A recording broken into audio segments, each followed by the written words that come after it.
জুলাই গণঅভ্যুত্থানকে যারা নিজেদের ক্ষমতার জন্য ব্যবহার করতে চায়, যারা নিজেদের স্বার্থে ব্যবহার করতে চায়, তাদের প্রতি আহ্বান জানাতে চাই সেই পথভ্রষ্ট পথ থেকে আপনারা সুপথে আসেন। আপনারা দেখেছেন রাজু ভাস্কর্যতে অনশন হয়েছে, তো মানুষ হাস্যরসে রূপান্তরিত এমন ভাবে করেছে নিজেরাই অনশন ভেঙে চলে যেতে বাধ্য হয়েছে।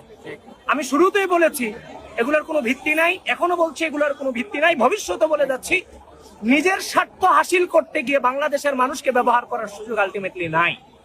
কারণ জুলাইকে স্পেসিফিক করার সুযোগ নাই, জুলাইয়ের অধিকার প্রত্যেকের। আমি দাঁড়িয়েছি, আমাকে আপনারা দেখেননি জুলাইয়ের ফ্রন্ট লাইনে? আপনারা কি জুলাইয়ের ফ্রন্ট লাইনে ছিলেন না? কে কয়টা গাড়ি বাড়ির মালিক হয়েছেন? আমাকে কিছু হিসাব দেন তো ভাই, কে গাড়ি বাড়ির মালিক হয়েছেন? কিন্তু এই জুলাইটাকে কুক্ষিগত করে একটা অংশ সম্পদশালীতে রূপান্তরিত হয়েছে জুলাইয়ের নাম বিক্রি করে করে। আমি এখনো বলছি যারা এই কথাগুলো বলে যাচ্ছে বিভিন্ন জায়গায়, সংসদ থেকে অকারণে ওয়াকআউট করে বিভিন্ন সেমিনারে গিয়ে সরকারের বিরুদ্ধে যে হিংসাত্মক আচরণ করে যাচ্ছে, তারা জুলাই সম্পর্কে ততটুকুই বলবে যেটাতে তাদের স্বার্থ বিরাজমান আছে। যেখানে তাদের স্বার্থ নাই সেখানে তাদের জুলাই নাই।